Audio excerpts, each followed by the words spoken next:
একটা মেয়েকে জিজ্ঞেস করা হয়েছিল বিয়ের আগে আর পরের মধ্যে পার্থক্য কি।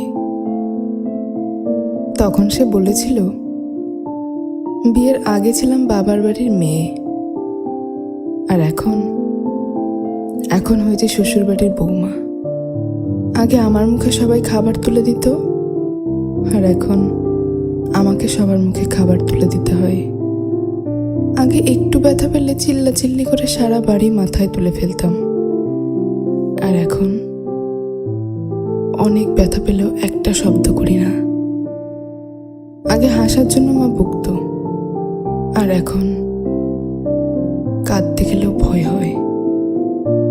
আগে একটু মন খারাপ হলেই মা বুঝে ফেলতো, কিন্তু এখন ভেতরটা চুরমার হয়ে গেলেও কেউ টের পায় না।